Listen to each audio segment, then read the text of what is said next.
Hi నమస్తే welcome to my channel Vasumathi's vlogs. నేను last వీడియోలో మాటలు కొంచెం మళ్ళీ కంటిన్యూ చేస్తాను. ముందు ఏంటి వీడియో అనేది ఒకసారి ఎక్స్ప్లెయిన్ చేసేసి ఇంకా ఆ తర్వాత పెరుగు తీసుకున్నాను, అంతా తీసుకొని పాలు పెరుగు ఈ గిన్నెలో డీల్ చేసేదంతా చూడండి. ఇప్పుడు వేసే మజ్జిగ వచ్చేసి వెన్న తీసిన మజ్జిగ కలెక్ట్ చేసి పెట్టింటి. ముందు పెరుగులన్నీ కలెక్ట్ చేసి పెట్టి ఇలా రవ్వ రొట్టికి వాడతాను. బొంబాయి రవ్వ రొట్టి చేయాలని ప్లాన్ చేసినప్పుడు ఇంట్లో రెడీగా పుల్ల పెరుగు ఉంటే ఎక్కువ ప్లాన్ చేసేస్తాను, లేదా ఒక 2 days బిఫోర్ మిగిలిన పెరుగులు ఇలా కలెక్ట్ చేసుకుంటాను. వెన్న తీసిన పెరుగు ఇంకా వెన్న తీస్తున్నాను అన్నప్పుడే ప్లాన్ చేసుకుంటాను ఏం చేయాలనేసి. సో బొంబాయి రవ్వ రొట్టి అందరికీ నేను చాలాసార్లు చూపించాను.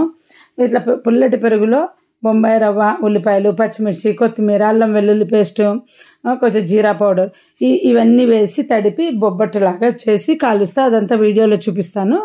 క్యారెట్ తురుము ముఖ్యమండి. ఇంకా దీనిలా ఎందుకంటే క్యారెట్ కర్రీ తినే కంటే ఇలా బొంబాయి రవ్వ రొట్టెలో క్యారెట్ వేసుకుంటే పిల్లలకు హెల్తీ. ఆ రోజు అది లంచ్గా వాడచ్చు. చూడండి క్యారెట్ ఏముంది మనకు ఒక కర్రీ చేసుకున్నట్టు, పెరుగన్నం తిన్నట్టు, రవ్వ అన్నం తిన్నట్టు, ఇంకేముంది ఆ రోజు అది అన్నానికి కూడా చేసుకోవచ్చు. భోజనం టైంలో కూడా టిఫిన్ అని ఏం లేదు. మేము ఏదైనా ఎప్పుడైనా ఎలాగైనా చేసుకుంటాను. ఇది ముందు రోజు తడిపి పెట్టి పొద్దున కూడా చేసుకోవచ్చు. ఇంకా కొత్తిమీర కూడా సన్నగా తరిగి కొత్తిమీర, తర్వాత సన్నని ఉల్లిపాయలు మనకు కావాల్సినంత.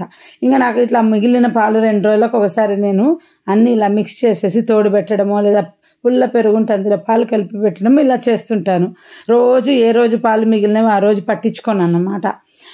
ఇది నేను ఎప్పుడు నేర్చుకున్నానంటే అండి, బొంబాయి రవ్వ రొట్టి టీవీలో చూసి 2009లో హోలీ రోజు చేశానండి. నాకు బాగా గుర్తు. ఆ రోజు ఫస్ట్ టైం హోలీ రోజు కొత్త రెసిపీ నేర్చుకున్నాను అనేసి ఆ రోజు చేశాను. నేనేమనుకున్నా ఇది ఏదో కొత్త వెరైటీ నేర్పించినారని చేసిన. తర్వాత కర్ణాటకకు వచ్చినాక తెలిసింది అది కర్ణాటక వాళ్ళు కూడా చేసుకుంటారు అని. ఓకే, నేనేమి కొత్త కాదా, అది కర్ణాటక రెసిపీనా అని అనుకున్నా. ఆ తర్వాత నార్త్కి వచ్చాక మా చిన్నది స్కూల్కి ఓపెన్ చేసిన రోజు ఫస్ట్ డే వెరైటీగా సౌత్ ఇండియన్ ఫుడ్ అని ఇచ్చి పంపిస్తే వాళ్ళు కూడా చేసుకుంటారంట. మా చిన్నది చెప్పింది అనమాట స్కూల్కి వెళ్తున్నప్పుడు. సో ఈ రెసిపీ అన్ని ఏరియాలో వాళ్ళు చేసుకుంటారు, కానీ ఇది ఇంతకు ఎవరి రెసిపీనో నాకు తెలియదు. కానీ తెలుగు వాళ్ళు మాత్రం ఎప్పుడు చేసుకోవటం నేను ఎక్కడ తినలేదు. నాకు తెలిసిన సర్కిల్లో నేనే తెలుగు దాన్ని ఫస్ట్ టైం చేయటం అనమాట. మా రిలేషన్స్, ఫ్యామిలీ, ఫ్రెండ్స్లు అందరూ. సో ఎవరు వచ్చినా నేను అప్పుడు ఇది కంపల్సరీ చేస్తుంటే ఇక నేర్చుకున్నప్పటి నుండి బెంగళూరులో. చాలా బాగుంటుంది. ఉప్మా తినే కంటే కూడా ఇలా కలిపి తడిపి పెట్టేసుకొని పొద్దున చేసేసుకోవచ్చు.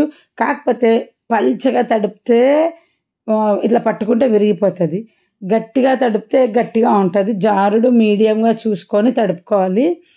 పుల్లటి పెరిగే ఉండాలి, తీయ పెరుగు అస్సలు వేసుకోకూడదు. ఎంత పుల్ల పెరుగు ఉంటే అది అంత టేస్టీగా ఉంటుంది. అదనమాట. ఇంకా నెయ్యి కాచుతూ ఇంకా క్యాజువల్ వీడియో ఎప్పుడు చెప్పినట్టు ఇంకా చెప్తున్నా. లాస్ట్ వీడియోలో నీకు వైరాగ్యము వచ్చిందని, నాకు వైరాగ్యం వచ్చిందని అన్నాను కదా. మీరు నవ్వుకున్నారో లేదో నాకు తెలియదు, నవ్వుకుంటారు. వైరాగ్యం రావడానికి ఏదో ఒక రీజన్ ఉంటేనే వైరాగ్యం వస్తుందండి. ఎవరికి ఊరికి ఆనందంగా ఉండే వాళ్ళకు వైరాగ్యం రాదు, అది గుర్తుపెట్టుకోండి. మా పాపతో అంటున్నా, నాకు ఈ టపర్వేర్ పిచ్చేంటో మరసంగా ఊరుకున్నదాన్ని మానేసి ఈ తాగుబోతులకు మందు అలా ఎలా బ్యాడ్ హ్యాబిట్ ఉందో నాకు ఈ టపర్వేర్ బ్యాడ్ హ్యాబిట్ ఏంది. ఊరికే జాయిన్ అయినాను 10,000 పెట్టి. పోనీ ఎంత వీడియోలు పంపుతున్న గ్రూప్లో, సొసైటీలో పిచ్చోళ్ళు 50% అంటే కూడా కొనరు. వాళ్ళ కర్మ. నాకేమి 10,000 స్టాక్ నేను పెట్టుకుంటాను, మూసుకొని కూర్చుంటే ఇంకా 50% ప్రోడక్ట్ అమ్మలేనప్పుడు నేను ఇంకా బిజినెస్ వాళ్ళకు కూడా ఆన్సర్ చెప్పేస్తా. చూడండి 50% ప్రోడక్ట్ మీరు నాకు ఇస్తేనే నేను అమ్మగలగలేకపోతున్నా. సో నేను మీరు ఎంఆర్పి ప్రోడక్ట్స్ ఇచ్చి నన్ను అమ్మమంటే ఎట్లయితుంది అని చెప్పేస్తాను అని. నాకు వైరాగ్యం ఎందుకంటే అండి, నేను బాగా లైఫ్లో గురువుగారి సత్సంగాలు విన్నాను. సత్సంగం అనేది మహాత్ములు ఎందుకు వచ్చి చెప్తారు చెప్పండి. సంసారాలకు సత్సంగాలు ఎందుకు అవసరం నన్ను అడిగితే, ఒకరోజు వైరాగ్యం వస్తుందని వాళ్ళు తెలుసుకొని వచ్చి సంసారాలలో సత్సంగాలు చేస్తారేమో అనిపించింది. లేకపోతే మేము కామన్ పీపుల్ లాగా మాకు కష్టాలు మామూలే మనుషులకు, ఇలాంటివన్నీ అనుకొని ఉండేవాళ్ళం. మా గురువు గారు వచ్చి మీకు ఏ రోజో ఒక రోజు మీకు జీవితం అనే వైరాగ్యం వస్తుందని ముందుగా తెలుసుకొని కొంత జ్ఞానం ఇచ్చిపోయినారు. సంసార జీవితం ఎలా ఉంటుంది, సంసారము ఎందుకంటే ఒకసారి మా గురువుగారు చెప్పినారండి, మీకు అందరికీ ఏంటి తెలుసా, నేను ఒకసారి ఎగ్జాంపుల్ చెప్పారు.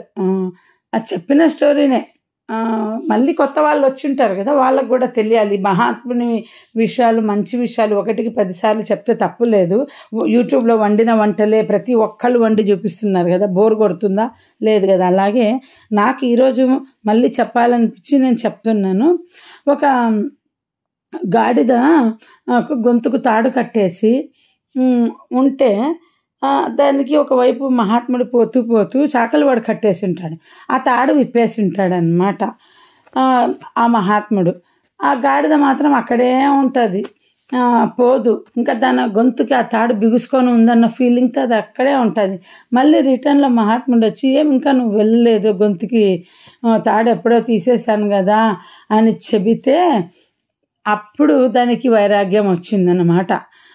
అంటే మహాత్ములు వచ్చి మనకు జ్ఞానాన్ని ఇచ్చిపోయినా కూడా మనము ఇంకా అజ్ఞానుల్లాగే ఫీల్ అయిపోయి మనము సంసార బంధాలన్నీ తెంచేసినాను మీకు అని చెప్పినా కూడా మనము ఇంకా అందులోనే ఉన్నాము అన్న భ్రమలో బ్రతుకుతుంటాం. ఇప్పుడు చాలామంది జీవితాల్లో మా జీవితాల్లో అయితే చెప్తున్నాం, చాలామందిని మేము వదిలేసుకున్నాం.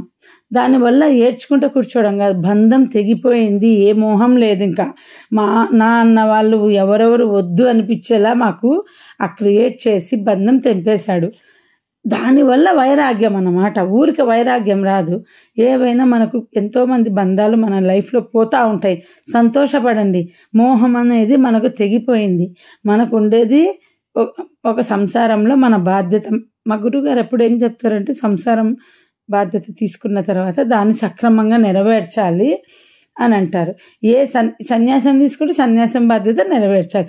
అంతేగాని సంసారంలో ఉంటూ దీన్ని పక్కన పెట్టి సన్యాస జీవితానికే ముఖ్యము, నాకు ఇది కాదు అని ఈ జన్మల ప్రాకులాడితే మళ్ళీ ఇంకో జన్మ ఎత్తి మనము మళ్ళీ మహాత్ములు వచ్చి నీకెప్పుడో తెంచినా నువ్వే అందులోండి బయటికి రాలేక అందులోనే మగ్గుతున్నావు అని గుర్తు చేసే వరకు మనము ఇలాగే ఉంటాం. సో మాకు చిన్నప్పటి నుండి మా గురుగారు సంసారం అంటే ఏంటి, సన్యాసం అంటే ఏంటి అంత జ్ఞానం ఇచ్చినారు కనుక మాకు ఈ వైరాగ్యం. నా పిల్లలకైతే ఇంకా ఇప్పుడే మా పెద్ద పాపకు చాలా వైరాగ్యం అన్నమాట. నేనంటే ఇంత చిన్న వయసులో ఇంత వైరాగ్యం చూపించద్దే, మీ ముందు జీవితం చాలా ఉంది అని చెప్తుంటా నేను. నా పెద్ద పాపకు వైరాగ్యం వచ్చిందంటే తను కూడా చాలా జ్ఞానం కలిగిన మనిషి. అంటే వైరాగ్యం అంటే మోహం ఉండదు ఏది కూడా జీవితంలో. చిన్నతనంలోనే నీకు ఇంత వైరాగ్యం ఎందుకని మనం అందరం అనుకుంటుంటాం. ఎప్పుడు పిల్లలను అలా అనకండి, చిన్న వయసులో నీకేంది ఇంత వైరాగ్యం అని. వాళ్ళు జ్ఞానం ఎక్కువ ఉండటం వల్ల వాళ్ళకు వైరాగ్యం. మనకంటే మన ముందు పుట్టిన వాళ్ళు పోయిన జన్మలో ఇప్పుడు మన పిల్లలుగా పుట్టారు. ఇప్పుడు జనరేషన్ అందరు కూడా మనం అనుకుంటాము వీళ్ళకేం జ్ఞానం లేదని. మనకంటే వాళ్ళకి ఎక్కువ తెలివితేటలు అందరు అంటారు. ఎలా వస్తుంది? మనకంటే మన ముందు పెద్దలు వీళ్ళు అన్నమాట. సో వైరాగ్యము అందరికీ రాదండి. గురువులను ఆశ్రయించిన వాళ్ళకే వైరాగ్యం వస్తుంది. మనకు భగవద్గీతలో భగవంతుడు జ్ఞానం అందించింది ఇందుకేనండి, వైరాగ్యం రావడానికి.